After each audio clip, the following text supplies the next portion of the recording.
Good morning all of you. पिछले classes में हम लोगों ने संविधान के भाग 3 मूल अधिकार के बारे में जो है वो वर्णन किया था। आज उसका अगला भाग 4 के बारे में, जो कि आपका नीति निर्देशक तत्व की व्याख्या करता है, उसके बारे में डिटेल बात करें। भाग 4 राज्य के नीति निर्देशक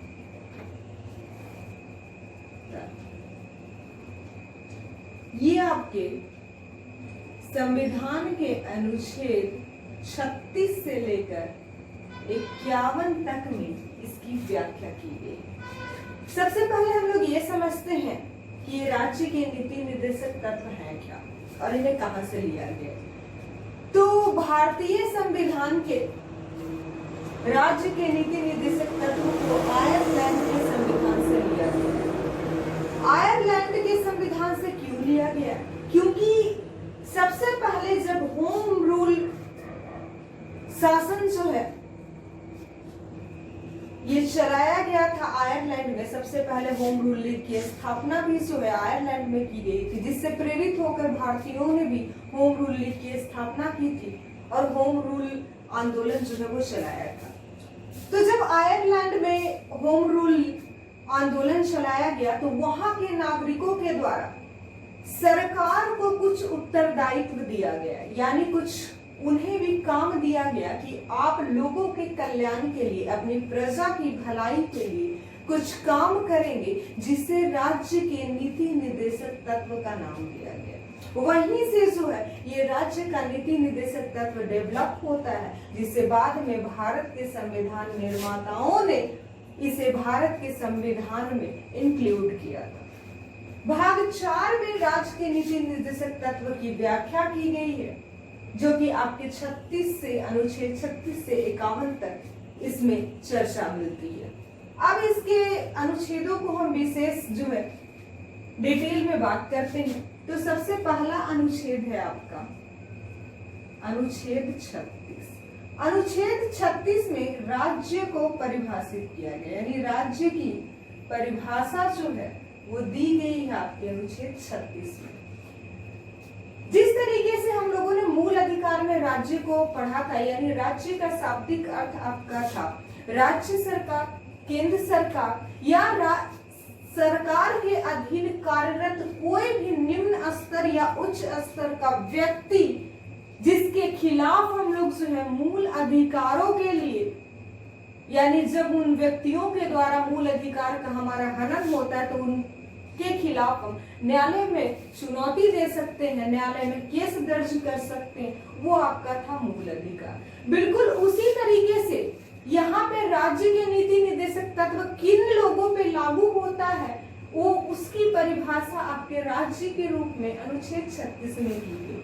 तो राज्य कहने का मतलब यहाँ पे केंद्र सरकार, आपके राज्य सरकार या छोटे मोटे कोई भी कार्यालय जो सरकार के अधीन आता है, वो सारे जो है राज्य की परिभाषा में इंक्लूड होंगे। हम यहाँ पे बिल्कुल ये समझने की गलती ना करेंगे कि राज्य का मतलब सिर्फ ये होता है कि जिस राज्य में हम रहते हैं, ऐसा बिल्कुल नहीं। राज्य का मतलब वो समस्त सरकार के कार्यालय जो सरकारी हैं वो आपके राज्य के अंतर्गत आएंगे। अगला आता है आपका अनुच्छेद 37। अनुच्छेद 37 में ये व्याख्या की गई है कि राज्य के नीति निर्देशक तत्व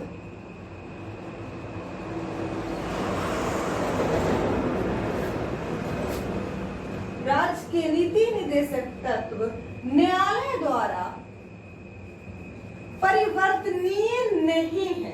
कहने का क्या मतलब है कि अगर कोई भी राज्य सरकार राज्य के नीति निर्देशक तत्व के संदर्भ में जो भी व्याख्या की गई है, जो परिभाषा दी गई है, प्रावधान जो किए गए, अगर कोई राज्य उसे लागू नहीं करता है तो उसके लिए आप किसी न्यायालय में नहीं जा सकते।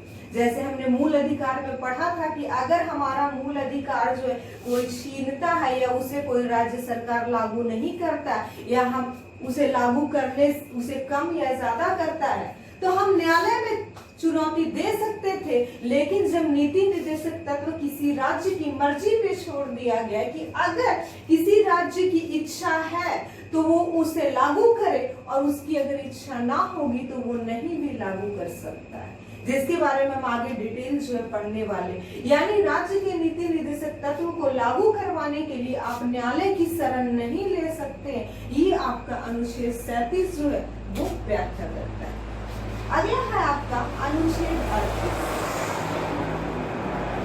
अनुच्छेद 38 आपका लोक कल्याणकारी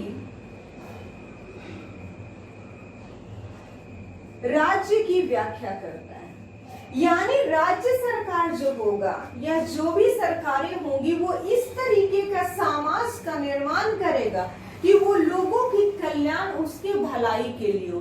प्रत्येक लोगों की सामाजिक, आर्थिक और राजनीतिक समता को डिफाइन करते हुए लोक कल्याणकारी राज्य को जो है समझाया गया है अनुच्छेद 38 के तहत। यानी वैसा समाज जिसमें सामाजिक, राजनीतिक एवं आर्थिक समानता हो, वो जो राज्य है आपका लोक कल्याणकारी राज्य कहलाता है। अगला है आपका अनुच्छेद 39।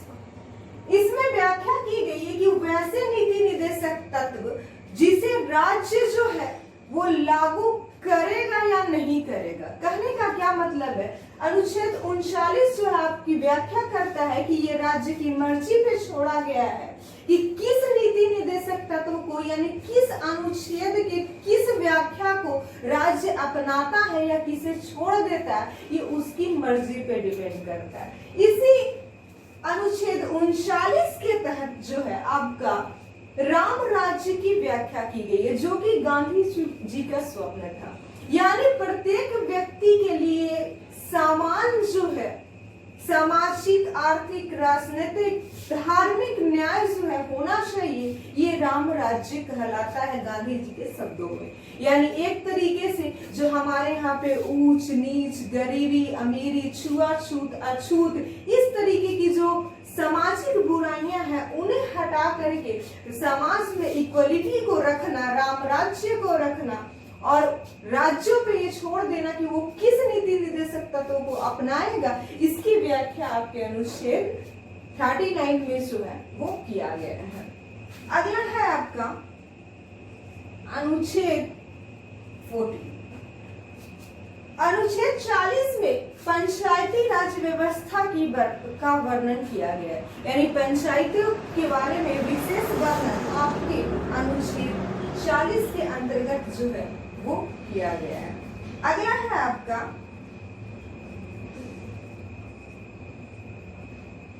अनुच्छेद 41। इसमें काम, शिक्षा तथा लोक कल्याण के लिए राज्य जो है किस तरीके से कदम उठाएगा उसके बारे में वर्णन किया गया है।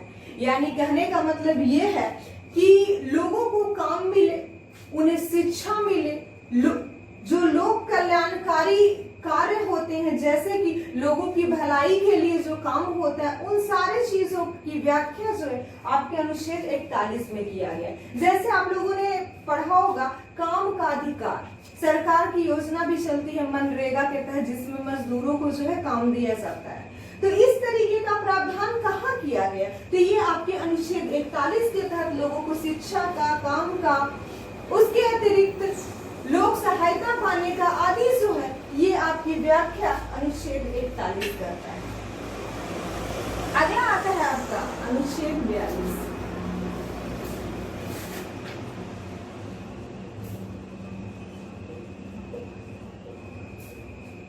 अनुच्छेद 42 में जो है वो आपके काम की न्याय संगत एवं मनोवांछित दशा के बारे में व्याख्या करता है।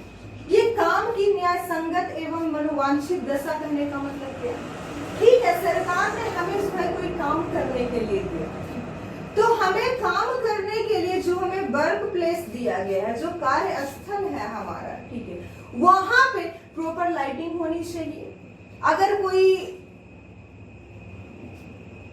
मनोवैज्ञानिक काम है, यानी कि मस्तिष्क का कंसंट्रेशन की जरूरत है, तो उसके लिए शांति वाला वो प्लेस होना चाहिए। वहां पे ज्यादा ना गर्मी हो ना बहुत ज्यादा ठंडा हो।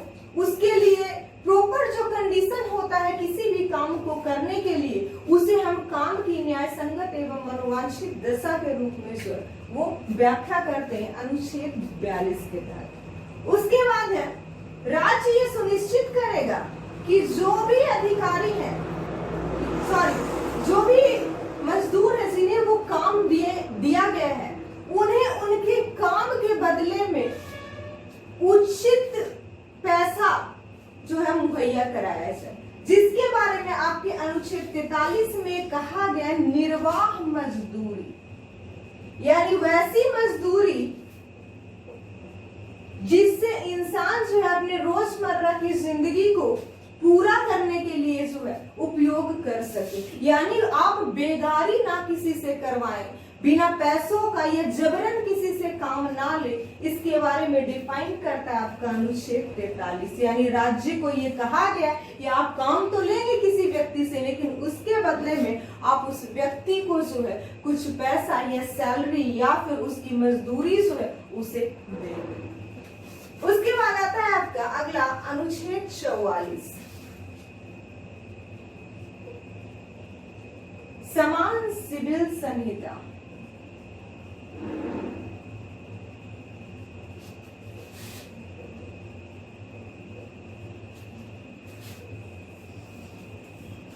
ये एक बहुत ही विवादास्पद जो है मुद्दा है, जिसपे हमेशा चर्चा होता है, अभी भी चर्चा हो रही है कि समान सिविल संहिता जो है वो भारत में लगाई जानी चाहिए, ये होना चाहिए भारत में। अब ये कंट्रोवर्सी क्या है नहीं, इसके बारे में थोड़ा सा हम लोग जानते हैं। समान सिविल संहिता कहने का मतलब है एक देश और एक कानून, यानी एक देश में एक कानून होगा और उसी कानून के अनुसार जितने भी धर्म, जाति, वर्ग, वर्ण के लोग हैं सब उसी के अनुसार काम करेंगे। अगर वर्तमान समय की हम बात करते हैं तो कुछ समय पहले तक ये प्रावधान था कि हिंदू मैरिज एक्ट के तहत कोई भी हिंदू पुरुष जो है वो एक से अधिक शादी नहीं कर सकता है, जब तक कि उसकी अगर पत्नी जिंदा है तो उसकी अनुमति के या बिना तलाक लिए हुए जो है आप दूसरा विवाह नहीं कर सकते। हिंदुओं में ऐसी रीति थी। उसके बाद अगर हम शरीयत कानून को माने जो इस्लाम धर्म से बिलोंग करता, उसमें था कि कोई भी एक पुरुष जो है वो 4 शादी कम से कम वो कर सकता है। तो अगर हम एक ही देश की बात करें तो ये 2 तरह का कानून क्यों? हिंदुओं के लिए अलग कानून, मुस्लिमों के लिए अलग कानून। इन्हीं सारी चीजों को देखते हुए ये मांग की जा रही है कि हमारे देश में यानी भारत में समान सिविल संहिता होना चाहिए, यानी विभेद किसी भी व्यक्ति के साथ नहीं होना चाहिए, या किसी के कोई महिला है तो महिला होने के कारण उस पर उत्पीड़न नहीं होना चाहिए, कोई पुरुष है तो उसके साथ कोई भेदभाव नहीं किया जाना चाहिए, जिसके कारण यूनिफॉर्म सिविल कोड यानी समान सिविल संहिता यानी नागरिक हर एक नागरिक के लिए एक कानून हो, इसकी व्याख्या आपका अनुच्छेद 44 जो है वो करता है। उसके बाद अगला आता है आपका अनुच्छेद 45। इसमें ये कहा गया है कि जो भी बच्चे हैं 14 साल से कम उम्र के जो भी बच्चे हैं उन्हें निःशुल्क एवं अनिवार्य शिक्षा जो है वो दी जानी चाहिए। ये राज्य सरकार सुनिश्चित करेगी कि उनके जो प्रजा है, जो लोग हैं, उन्हें कम से कम जो 14 वर्ष से कम आयु के जो बच्चे हैं उन्हें अनिवार्य शिक्षा जो होती है वो दिया जाना चाहिए, यानी प्रारंभिक शिक्षा जो उनके लिए अनिवार्य किया गया और ये रिस्पॉन्सिबिलिटीज जो है आपके सरकारों को दी गई है जो अनुच्छेद 45 के तहत व्याख्यात है। अगला है आपका अनुच्छेद 46। अनुच्छेद 46 में अनुसूचित जाति, जनजाति, पिछड़े वर्ग आदि लोगों के लिए जो है वो विशेष सुविधाओं की बात की गई है। जैसे कि अगर हम देखते हैं तो प्रत्येक राज्य में अलग अलग जो है आरक्षण का प्रावधान किया गया अनुसूचित जाति एवं जनजाति के लिए। वर्तमान समय में तमिलनाडु में 69% जो है वो सबसे अधिक आरक्षण जो है वो दिया जाता है। यानी इस तरीके से देखा जाए तो प्रत्येक राज्य के लिए अलग अलग जो है वो आरक्षण का परसेंटेज है, प्रतिशतता है। इस तरीके से राज्य की मर्जी पे ये छोड़ दिया गया कि आप अपने लोगों के कल्याण के लिए उन्हें उनके जो अनुसूचित जाति जनजाति जो पिछड़े वर्ग हैं, जो सामाजिक आर्थिक रूप से पिछड़े लोग हैं, उनके लिए आप क्या प्रावधान करते हो। इस बात की व्याख्या अनुच्छेद 46 के अंतर्गत जो है वो हमारे संविधान में की गई है। अगला है आपका अनुच्छेद 47।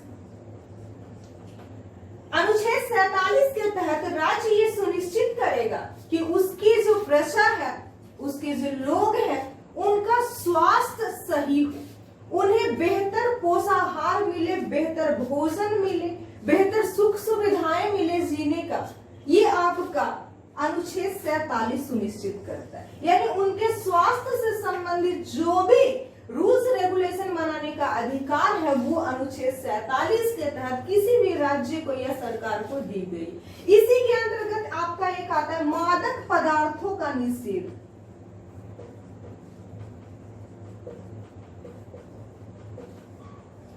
मादक पदार्थ कहने का मतलब है नशीला पदार्थ, जैसे शराब, ड्रग्स, अल्कोहल और भी बहुत सारी चीजें। यानी सरकार जो है अपने प्रजा की बेहतरी के लिए, उसके स्वास्थ्य की बेहतरी के लिए अगर चाहे तो इन सारे चीजों पे प्रतिबंध लगा सकती है, यानी शराब पे प्रतिबंध लगा सकती है। अभी आप लोगों को शायद पता होगा कि बिहार में जो है शराब बंदी है, यानी राज्य सरकार जो है पूर्ण रूप से शराब को बंद कर चुकी है। यहाँ पे शराब जो है नहीं बिकता है।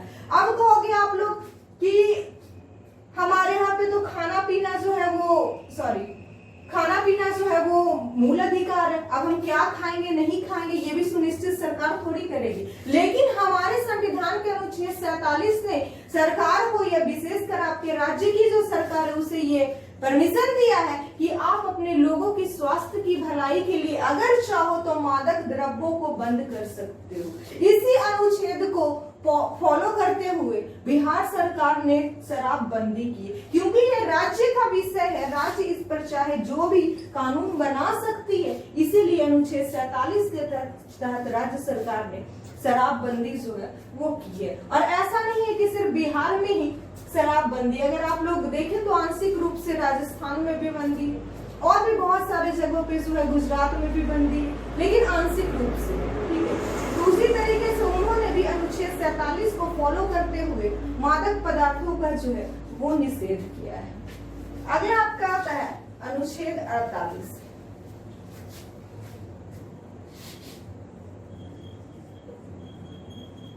अनुच्छेद 48 में कृषि एवं पशु पालन की व्यवस्था की गई। कहने का मतलब है राज्य सरकार जो होगी वो कृषि को बढ़ावा देने के लिए कुछ कानून बना सकती है, पशुपालन को बढ़ावा देने के लिए कानून बना सकती है, उनके संरक्षण के लिए कानून बना सकती है। ये कानून बनाने का अधिकार जो है अनुच्छेद 48 के तहत राज्य सरकारों को हमारा संविधान जो है देता है। यानी कृषि एवं पशुपालन संबंधी किसी प्रकार का कोई भी कानून बनाने का अधिकार आपके राज्य को अनुच्छेद 48 के तहत मिला है। यानी जिस तरीके से हम लोगों ने देखा था कि 12 से 35 तक में मूल अधिकार लोगों को, नागरिकों को दिया गया था सरकार के खिलाफ, उसी तरीके से अनुच्छेद 36 से लेकर 51 में जो है नीति निर्देशक तत्व के तहत राज्यों को विभिन्न पहलुओं पर कानून बनाने का अधिकार जो है उन्हें संविधान प्रदान करता है। उसके बाद आता है आपका अनुच्छेद 49।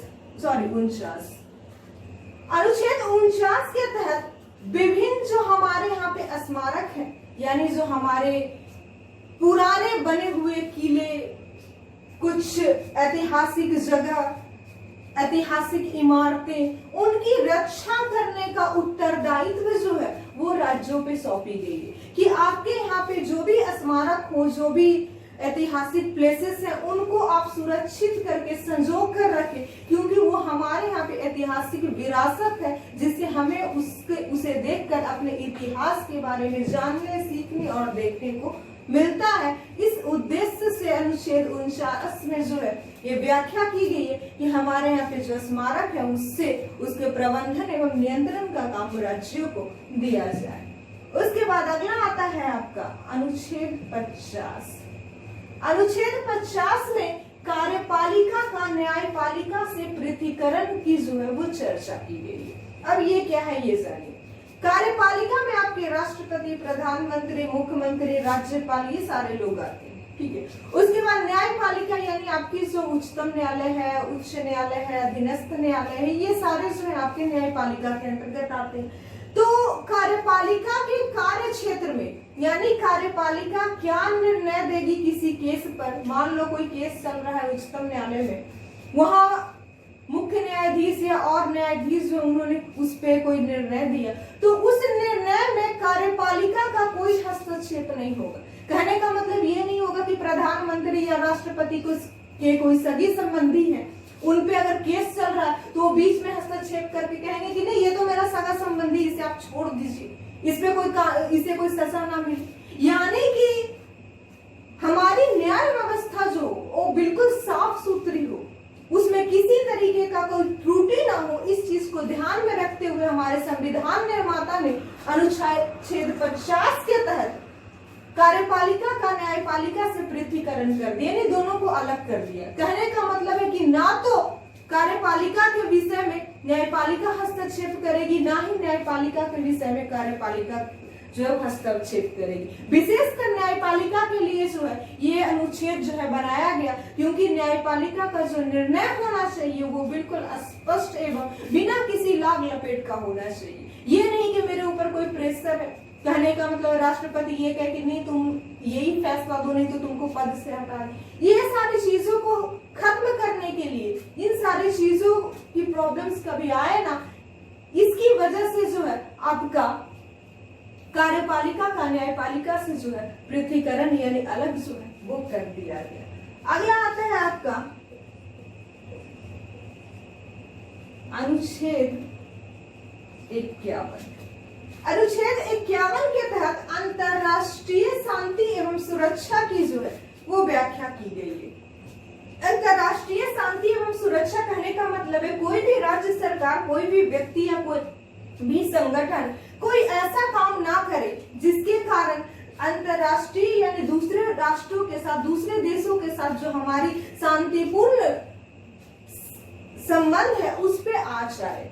यानी इस तरीके की कोई भी व्यक्ति अगर या कोई भी संगठन गतिविधि करता है या कोई भी राज्य सरकार इस तरह का गतिविधि करता है तो उस पे जो है कड़ा प्रतिबंध लगाया जाएगा, उसके सजा का प्रावधान भी जो है आपके अनुच्छेद 51 के तहत की गई। यानी दूसरे देशों के साथ शांति एवं समझौता एवं शांतिपूर्ण व्यवहार बनाने का जो है वो काम आपके अनुच्छेद 51 के तहत राज्यों को सौंपी गई है। तो इस तरीके से हमने अनुच्छेद 36 से लेकर अनुच्छेद 51 तक में राज्य के नीति निर्देशक तत्वों के द्वारा राज्यों को क्या उत्तरदायित्व दिया गया है, राज्य क्या काम करेंगे, उसे जो है सुनिश्चित किया गया है। लेकिन इसके लिए यानी कि कोई राज्य अगर किसी अनुच्छेद को फॉलो नहीं करती है, कोई वैसा कानून नहीं लागू करती है, तो हम न्यायालय में नहीं जा सकते। यानी ये पूर्णतः राज्य की मर्जी पे छोड़ा गया है कि वो राज्य के नीति निर्देशक तत्वों में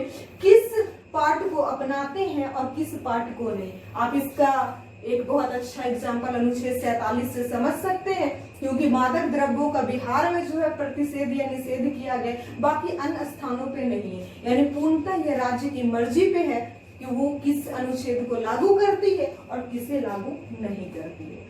तो आज का क्लास यहीं पे समाप्त होता है। अगर इससे रिलेटेड किसी तरह का कोई डाउट हो आपको तो आप कमेंट सेक्शन में लिख सकते हैं। अगर आपको ये वीडियो अच्छा लगा हो तो लाइक और सब्सक्राइब करना बिल्कुल ना भूलें। आगे की क्लास हम आगे कंटिन्यू करेंगे। Okay, thank you.